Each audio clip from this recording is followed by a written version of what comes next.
इतिहास पलटि कुशभद्रा नदी। पौराणिक और धार्मिक महात्मा थिबा एही कुशभद्रा नदी एवं निजर अस्तित्व खोजुची। पुण्यतोया बैतरणी नदी एही नदी बाहरी थिबा विश्वास करा जाए। एने रही अनेक पौराणिक मत, किंतु कालक्रमे एहार मुहाण पोती हेबा फलरे एबे एहा नाळर भ्रम सृष्टि करुछि। एबे एहा सरकारी भावे जाजपुर ललितेश्वर निकटरू बाहरी बिंझारपुर कपिला बरपदा निकटरे जोगई नाଳରେ मिसिथिबा कुहाଯାଉଛି। किंबदंती कहे बिरजा क्षेत्र प्रतिष्ठा समय आयोजित यज्ञ व्यवहृत मुनि ऋषि मानक कुश समुद्र रे विलीन हेबा उद्देश्य एही नदी सृष्टि होइथिला, जहा एबे संपूर्ण विलोप हेबाकू बसिछि। एबे सेही नदी को लोके निजर अलियागता भावे व्यवहार करने घटना व्यथित करुछि।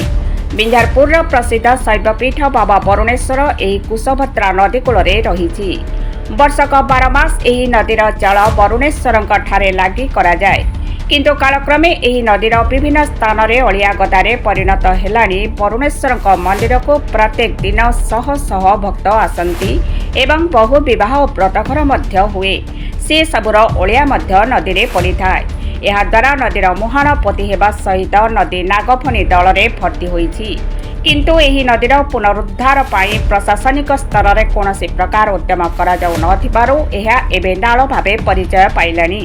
केवल जलसेचन एवं ड्रेनेज विभाग वर्ष को वर्ष सफा करने नारे कोटी कोटी टंका हड़प करा जाउथबा अभियोग हेउछि। सेपटे ए संपर्क में बिंझारपुर पीडीओ को पचारिबारे वर्ष को थरे एही नाळ को सफा करा जाउछि।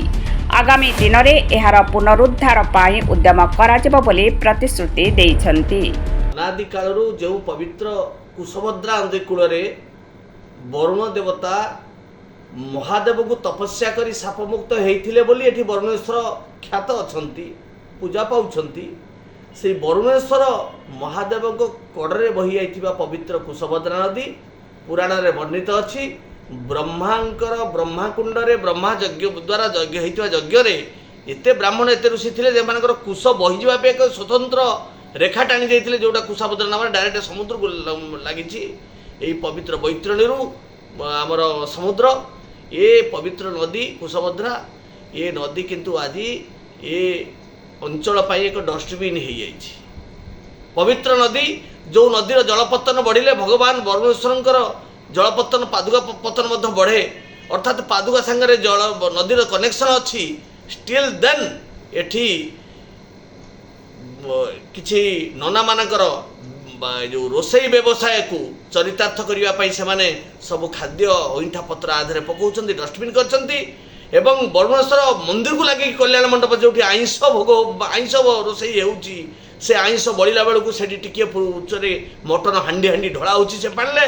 आ बड़ दुख कथा कहबू कौन नहीं, वरुणेश्वर बड़ पंडा माने ब्राह्मण माने सी जो नदीर जल पादुका सागर लगी से सही नदी रे आसिक समस्ते परिश्रा करुछन्ति, आ जहाको आमे माने सब पादुका रूप में पाउछन्ति। ये आज एभली स्थिति आप देखुथिबे जलर अवस्था जहा एथिपाई पंचायत प्रशासन आखे बुझी दैछि। ए बिंझारपुर प्रशासन जाजपुर प्रशासन समस्ते आखि बुझी दैछन्ति। ये एक परित्यक्त क्षेत्र भली लागुछि। आमे जेते चेष्टा कले कौन हम कुशभद्रा मां को पूजा करवा, कुशभद्रा मां को आरती करवा, ये सब प्रोत्साहन कले कौन हम। ब्यूरो रिपोर्ट नियालगा लाइव।